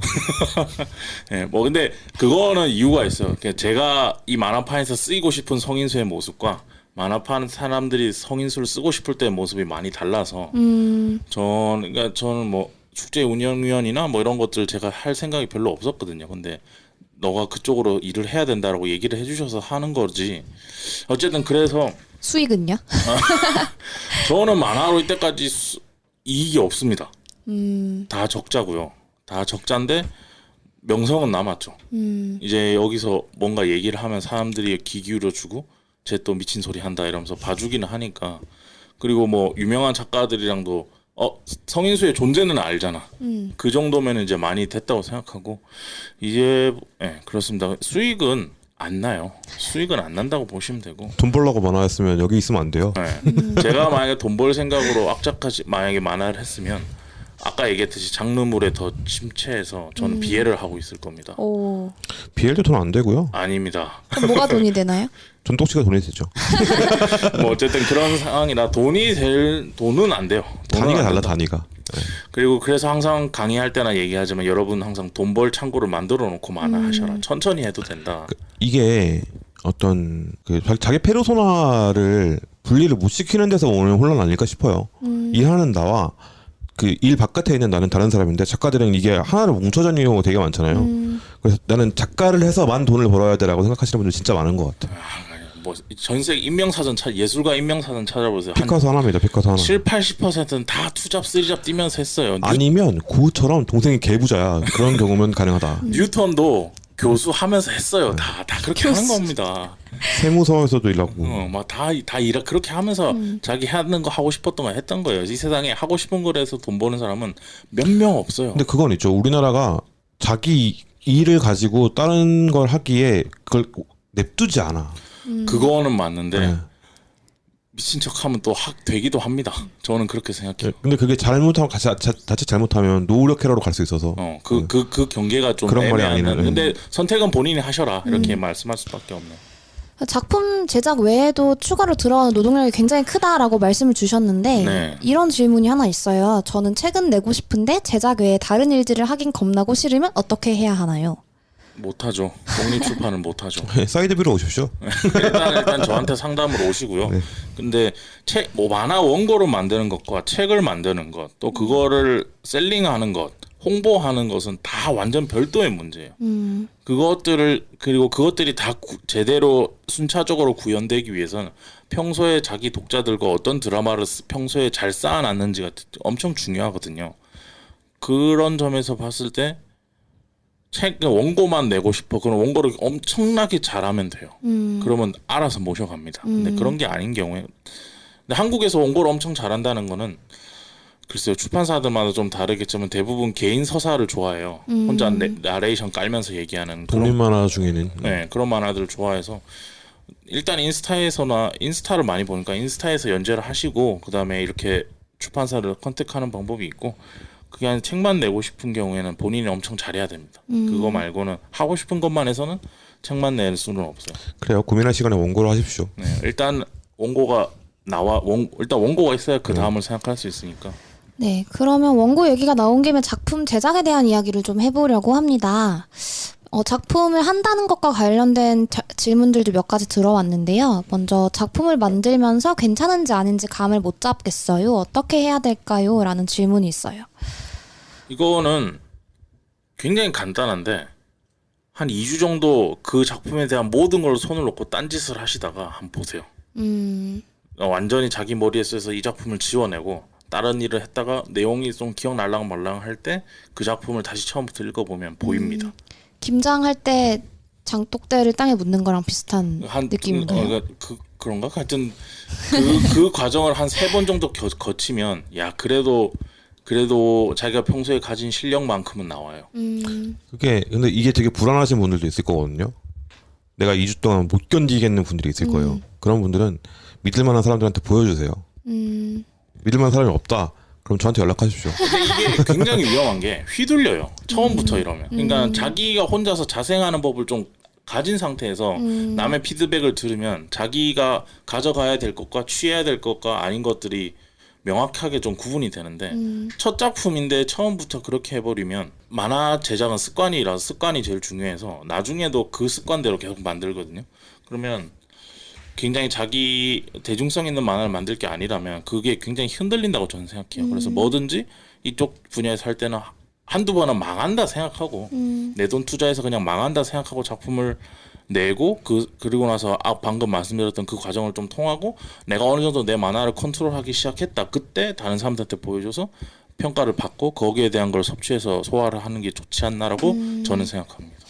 이게 어쨌든 저는 만화는 읽혀야 된다고 생각하기 때문에 읽히지 않으면 만화가 아니니까요. 일단 서인수 작가님 말씀은 숙성을 시켜서 이게 내 것이다라는 생각이 들었을 때 다른 사람들에게 보여줘도 늦지 않다라는 말씀이신 거고. 아무도 여러분이 뭐라 하는지 관심 없습니다. 시간은 많고. 정말 놀랍게도 아무도 관심 없어요. 아무도 관심 없어요. 미친 척하고 해도 됩니다. 그리고 판단이 잘 안 서실 때는 이재민 평론가에게 도움을 요청을 하시면 되겠습니다. 네, 아까 성인수 작가님이 만화를 만든다는 게 결국 습관이라는 말씀을 해주셨는데요. 만화를 만들 때 그런 부분을 포함해서 어떤 부분을 가장 먼저 신경을 써야 할까요? 일단 메시지가 명확하나. 내가 이걸 왜 만드는 거지? 이쪽은 출판만 하니까 종이는 다 나무 베서 만드는 거잖아요. 그러니까 내가 나무를 헛되이 쓰게 하고 있는 건 아닌가? 내가 왜 내야 되지? 그냥 개인 만족이면 일기장에 쓰면 되잖아. 근데 이거를 왜 세상에 내보내야 되지? 라는 거. 그럼 가장 먼저 해야 하는 것 역시 그 질문에 대한 답을 찾는 거라고 볼 그죠. 수 있을까요? 대부분은 어떻게 생각하냐면 아이디어가 뭔가 떠오를 거예요. 엄청 기깔나는 아이디어가 떠올라서 이거를 구현해 보고 싶어서 그 이야기에 살을 붙이는 경우가 많은데 살을 붙이고 빼다 보면은 결국 이 아이디어를 통해서 내가 하고 싶은 메시지가 뭔지 드러나거든요. 그게 드러나면 그때부터 다시 시작이에요. 그때부터 예전에 했던 거를 다 버려두고 다시 그 메시지를 중심에 두고 살을 다시 붙여서 뼈대를 다시 구축해야 되거든요. 그 작업이 제일 먼저인 것 같아요. 맞죠. 이게 원고를 하시다 보면 그 생각이 드실 거예요. 내가 하고 있는 이 작업이 내 머릿속에 있는 거랑 실제로 구현된 게 차이가 너무 커. 엄청납니다. 근데 거장들도 그래요. 봉준호 감독도 기생충이 자기 머릿속에 있는 거 100% 아닐 거예요. 그죠. 네. 절반도 안 될 거라고. 그러니까 너무 겁먹지 마시고 일단 원고를 많이 해보시는 게 좀 먼저 중요하고. 그러니까 아까 말씀하신 게 맞아요. 어차피 망할 거예요. 도자기 장인도 도자기 깹니다. 네. 콘텐츠의 99%는 망해요. 대부분은. 그리고 우리 어차피 망할 거를 만들고 있기 때문에. 네. 그리고 자기한테 이게 나중에 뭘 남겨줄지만 잘 생각하고 하시면 됩니다. 그걸 실패라고 받아들이지 않는 게 중요한 것 같아요. 경험이지 실패는 아니야. 다음 스텝으로 가기 위한 그런 거라고 생각합니다. 네, 다음 질문으로 넘어가 보겠습니다. 아까 이제 작가를 모으는 게 굉장히 힘들다고 성인수 작가님이 말씀을 해주셨는데 이런 질문이 있습니다. 혼자 작업하는 게 힘들어요. 트위터 같은 소셜 미디어를 빼고 함께 작업하실 분들은 어디서 만날 수 있을까요? 진짜 이게 약간 그 뭐지? 부르는 말이 있는데 츤데레 같은 거죠. 모이라면 안 모이는데 안 모아놓으면 모이고 싶어해. 일단 만화가들은 잘 안 모이고요. 절대로 잘 안 모이고 그리고 모이는 사람끼리도 서로 몇 번을 만나서 몇 번을 가볍게 만나서 뭔가 확인된 사람들끼리만 모여요. 그러니까 여기가 권력이 만화판이 권력이라고 할 만한 게 없어서 파벌이 안 생기는 거지. 제가 봤을 때 뭔가 권력이란 게 생기기 시작하면 여기는 엄청나게 파벌화 될 수 있는 가능성이 높은 판이거든요. 그러니까 그런 잠재적인 위험을 가지고 있는 곳인데 그게 현실로 일어났다는 얘기는 아닙니다 지금. 근데 일단 동료를 모아야 돼요. 저는 그렇게 생각합니다. 혼자서 이 세상에 지구도 혼자서 구할 수 없듯이 이 세상에 혼자서 할 수 있는 일은 없어요. 혼자서 하기 위해서는 자기가 엄청 뛰어나야 되고 그거 아닌 이상은 대부분은 혼자서 할 수 없고 그래서 사람을 모아야 되는데 어떻게 모을 거냐는 거는 개개인이 좀 다를 것 같아요. 처한 상황이 달라서 저 같은 경우는 일단 찾아갑니다. 저 같은 경우는 나 성인수인데 예, 이게 열투리스트도 약간 비슷한 시기를 겪었잖아요. 네네. 이게 처음에는 저희가 누군데 막 이렇게 설명하다가 나중에는 저 웹툰이스트인데요. 한번 나오실래요? 그러니까 처음엔 제가 누구라고 엄청 길게 설명해야 돼요. 맞아요. 근데 지금은 내가 성인수인데 이러면은 대부분 알아요. 그러니까 내가 성인수란 사람인데 이런 거 하는 사람이다. 근데 당신 궁금해서 한번 만나보고 싶다 이러면은 한 8알은 다 만나요. 시간 어떻게 내서 커피 한 잔 하는 거거든. 그냥 간단하게 1시간? 길면 2시간인데 그냥 그렇게 해서 만나보고 어떻게 무슨 생각 가지고 작업하시냐 이런 거 물어보고 그냥 가벼운 거 물어보고 집에 돌아오는 길에 그 사람 느낌이 좋으면 다음에 또 만나는 거고 아니면 그냥 멀리서 응원하면 돼요. 먼저 다가가는 게 제일 중요하고 그러면 어떤 사람들을 주변에 남겨야 되냐. 저는 개인적으로 이재민 평론가랑 그런 관계라고 저는 생각하는데 미친 사람? 그냥 둘이 만나서 얘기하는데 사적인 걸 안 물어요. 그러니까 서로 이제 만나서 만약에 뭘 계속 친해지고 싶으면 뭔가 얘기거리를 만들어야 되잖아요. 네. 그러면 원래 기본적으로 사생활에서는 사생활을 공유한다고 서로의 비밀을 하나씩 알려주면서 비밀을 공유하면서 친분을 이렇게 다지고 이러는데 여기는 어쨌든 만화 작업하기 위해서 동료를 모으는 거잖아요. 그러면은 사생활 얘기로 친해지는 사람은 좀 멀리 했으면 좋겠어요. 그런 사람들은 나중에 그 파티를 깨버릴 가능성이 굉장히 높기 때문에 그러니까 친해지는 것도 만화 얘기로 친해지는 거죠. 처음부터 끝까지 만화 얘기 하다가 뭐 다른 만화 얘기를 하기 위해서 사생활이 한두 번 튀어나오는 건 괜찮다고 생각해요. 근데 저는 아직 이명 평론가가 가족 관계가 어떤지도 몰라요. 몇 년 동안 붙어 저도 잘 몰라요. 제가 할 건데. 하긴 두 분이 만나는 걸 자주 봤는데 진짜 만화 얘기만 하시는 것 같아요. 두 분이. 만화 얘기만 하는 사람을 모으세요. 그래서 친해지는 것도 만화로 친해지고 싸우는 것도 만화로 싸우고 그리고 화해하는 것도 만화로 화해하는 사람들을 모으면 그 동료들이 힘이 됩니다. 그러면 그 사람들은 만화 가지고 뭔가 얘기할 때 절대 거부하지 않을 거거든요. 그런 사람들을 모으셔야 된다. 그리고 대학교 조별 과제 하실 때도 느끼셨겠지만 아무도 총대를 매려고 하지 않기 때문에 본인이 매야 된다. 본인이 매고 본인이 희생하지 않으면 사람들은 조장이 되셔야 조장이 되어야 된다. 주장도 하고 발표도 하고 자료조사도 하고 PPT까지 만들어야 돼. 제가 평소 얘기하는 건데 탱딜 힐을 혼자 다 할 수 있는 상태에서 딜러를 구해야지 내가 딜이 뭔지를 모르는데 딜러를 구하면 모이지 않는다라는 거죠. 네. 그렇습니다. 그렇군요. 네. 그래서 이 만화계에서도 사람을 계속 모아야지 사실 뭔가를 할 수 있기 때문에 되게 많은 지원 사업들이 있어요. 아이디어도 모으고 사람도 모으는데 좀 브로드한 질문으로 느껴지실 수도 있겠지만 지원 사업에 대해서는 혹시 어떻게 생각하세요? 전체 만화판 전체 지원 사업은 뭐 잘 되고 있다고 생각해요. 그 돈에 그러니까 뭐 웹툰 지원 사업이나 이런 것들은 거시적인 관점에서 네, 그런 거는 잘 진행되고 있는데 독립 출판 만화가들에게 지원하는 뭐 다각화라든지 다양성 만화 이런 것들에 대해서는 좀 할 말이 있는데 간단히 얘기하면 이 지원 사업이 그 사람의 생활을 파괴해요. 그러니까 이게 무슨 말이냐면 이쪽 계통에 일하시는 분들은 어차피 앞으로도 투잡, 쓰리잡 일을 하면서 작업을 해가야 되는 게 당연하거든요. 네. 그런데 지원 사업을 받는 순간 받고 있던 외주, 뭐 하고 있던 일 이런 것들 다 그만두고 그 해에는 그것만 올인해요. 근데 그 해에 그것만 올인해서 자기가 수신지 작가처럼 되면 좋은데 안 그러잖아요, 대부분은. 그러면 이 지원 사업이 딱 끝나고 그 다음에 또 지원 사업을 넣는단 말이죠. 왜냐하면 돈을 많이 주니까. 근데 떨어졌어. 그럼 그때부터 막막해요. 그러니까는 지금 지원 사업의 최대의 문제는 물론 지원 사업을 해주는 입장에서는 우리는 돈을 많이 준다. 돈을 많이 주고 있는 거니까 좋은 거 아니냐라고 얘기할 수 있는데 좀 더 섬세하게 얘기하면 이 사람이 지원 사업이 이 올해 지원 사업을 하고 내년에 지원 사업이 없을 때에도 자신의 삶을 영위할 수 있도록 만들어줘야 되거든요. 평소의 삶으로 돌아갈 수 있도록 만들어줘야 되는데 이쪽은 다 프리랜서이기 때문에 그 지원 사업을 하기 위해서 다른 프리랜서 일이 끊기면 그게 그 일이 다른 사람한테 가고 그럼 그 사람이 그 일을 안 놔주면 결국 이 사람은 일이 없어져요. 그럼 내년부터 올해만 탕진잼하고 내년부터 일을 굶는 거예요. 저는 그 지점을 좀 같이 고민해야 된다. 지원 사업 받아도 작업을 할 수 있고 없어도 자신의 평소에 투잡 쓰리잡 뛰면서 만화를 그리던 그 생활이 계속 이어질 수 있도록 뭔가를 해줘야 되는 거지. 이 지원 사업에서 주는 돈이 당신은 어떤 로또가 당첨될 수도 있는 확률에 들어갈 수 있는 어떤 계기로 쓰여지면 안 된다는 것과 그리고 대부분의 지금 지원 사원금이 우리가 생각하는 것보다 커요.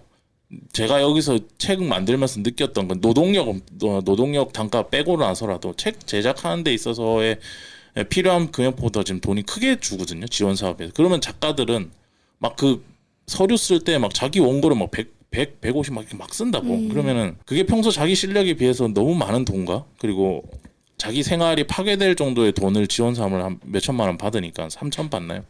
그렇게 되면 어려워져요. 그러니까 그것도 지원 사업 하는데 이번에 부천 가서도 얘기를 했던 건데 그것도 한번 생각을 해보셔야 돼요. 이 사람이 계속 작품 만들 수 있는 환경을 만드는 거에 지원을 해야지 이렇게 단타적으로 야 뭔가 로또가 될 수 있는 기회를 줄게라고 하면서 돈을 지원해 주는 건 바람직하나라는 생각이 좀 있습니다. 저도 동의하는 게 지원 사업은 지원을 해주는 사업이어야 되지 목적이 되는 사업이면 안 되거든요. 근데 지금 목적이 되고 있어요.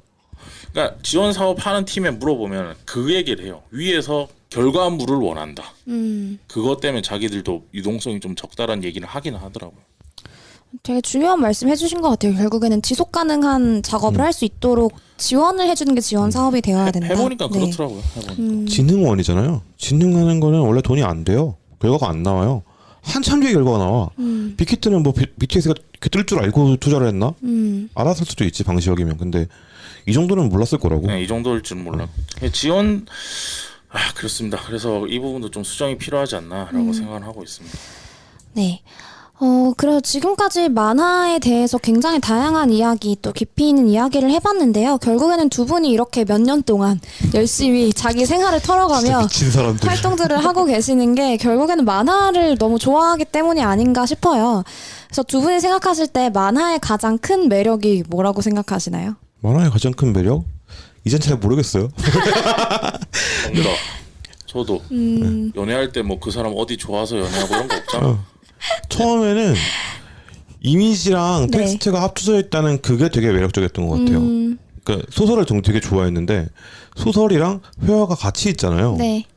그게 되게 매력적이었고 그래서 보다 보니까 딱히 그렇지도 않나 이런 생각도 들고 그러니까 요새는 좀 욕 많이 먹는 감독인데 요새는 이제 손흥민 감독이죠. 조세 무리뉴라는 사람이 있어요. 근데 그 사람이 한창 뜰 때 무슨 얘기를 했냐면 그러니까 당신은 축구에서 어떻게 그렇게 많은 트로피를 들어올릴 수 있냐 얘기했을 때 축구랑 연애하는 것처럼 해라고. 오. 내가 축구를 뭐 사랑은 언제나 증오나 이런 걸로 변할 수 있으니까 사랑하는 거 말고 연애하듯이 축구랑 하다 보면은 뭔가 이루어질 거라는 말을 하던데 그 말에 좀 동의를 하는 게 그냥 만화는 운명처럼 왔고 나한테 그리고 나서 내가 만화를 왜 좋아하는지는 모르겠어요. 그냥 취해 있는 거지. 그냥 좋아. 그냥 연애하듯이 다 해주고 싶고 만화한테. 전 딱히 그렇진 않습니다. 그래. 저는 좀 그래요. 그래서 약간 나는 국가와 결혼했다처럼 나는 만화와 결혼했다라는 느낌이. 그 정도 신념이 아니면 지금 하고 있는 일을 못 하겠죠. 아, 제가 봤을 때는. 그래서 저는 그래요. 저는 그런 만화랑 연애하듯이 합니다. 아침에 일어나서 만화와 관련해서 뭐 할 일 있으면 몸은 피곤한데 머릿속은 신나요. 저도 그건 그래요. 예. 오늘 만화랑 뭘 할까 이런 생각이 있으니까. 보통 애정이 아니네요. 애정이가 그냥 또라이 같은데. 미친 사람들 미친 사람들. 중독 아니야 중독. 중독 같아요, 약간. 네. 그리고 이게 약간 그거 있잖아요. 내가 여기에 들인 게 너무 크니까 이걸 직시하고 나면 내가 여기 태어날 수 없는 거 아는 거야 이미. 아 그래요? 근데 그건 좀 달라요. 왜냐하면 저는 이거 하기 전에도 딴 일들을 했었고 딴 네. 일 할 때 돈을 더 많이 벌었거든요. 제가 지금 집을 사내 만에 하고 있는데 그 돈들은 다 만화하면서 번 게 아니고 그 전에 4시간씩 자면서 뭐 영상 편집하고 이럴 때 벌었던 돈이거든요. 그래서 딴 걸로 생각하면 내가 왜 이러고 있는지 모르겠는데 하여튼 그렇습니다. 네, 만화와 연애를 해라가 오늘 방송의 주요 메시지인 것 같기도 하네요. 네. 되도록이면 하지 마라 저희 결론이고요. 하지 마요. 네, 그래서 저희 지금까지 꽤 많은 질문에 대해서 두 분이 답변을 주셨는데요. 이제 방송을 마무리할 시간이 온 것 같습니다. 네. 네, 오늘 100회 특집으로 성인수의 만화 클래식 여러 가지 청취자분들한테 받았던 질문도 해보고 또 두 분이 굉장히 심도 있는 대화도 많이 나눠주셨는데요. 어떠셨어요, 오늘 방송? 100회 성인수의 만화 클래식이 이제 100회가 됐으니까 유튜브에는 컨템포러리를 올리시죠. 성인수의 만화 컨템포러리. 지금 현재 고전 말고. 재밌네요. 이렇게 만화 만화 얘기하는 게 네. 그러니까 되게 재밌고 좋은데 만화 얘기를 오랫동안 할 수 있을 만한 자리가 별로 없어요. 그쵸. 네, 왜냐면 저희는 맨날 보니까. 네. 근데 성인수 작가도 맨날 보는 사람인데 이렇게 각 잡고 얘기하니까 되게 재밌네요.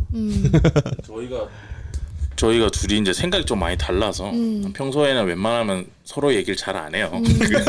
전 가끔 두 분이 싸우시는가 싶을 때가 있었어요. 그래서 그런 아니에요. 싸운 적은 없고 한 번도 하여튼 그런 얘기를 잘 안 하는데 저도 어쨌든 100회를 특집해서 제 얘기를 할 수 있는 시간이 좀 있어서 좋았고 제가 네. 평소에 가지고 있는 생각들 얘기할 수 있어서 좋았고 그리고 만화 클래식이 앞으로도 저는 계속 할 거예요. 근데 아까도 얘기했듯이 저한테 계속 부여되는 포지셔닝이 많아지고 있어요. 예전에 비해 1회 시작할 때에 비하면 지금 굉장히 일이 많아지고 있거든요. 그래서 지금 올리는 것도 솔직히 간당간당합니다. 이 방송은 몇 주 뒤에 올라가겠지만 지금 제가 이 방송 녹음 끝나고 돌아가면은 이제 내일 올려야 될 업데이트해야 될 원고부터 다시 써요. 하여튼 바빠요. 바빠서 지금 업데이트도 턱까지 차올라서 겨우겨우 하고 있는데 어떻게든 잘 버텨서 200회, 300회 해보도록 하겠습니다. 제 모티브는 원래 배철수의 음악 캠프예요.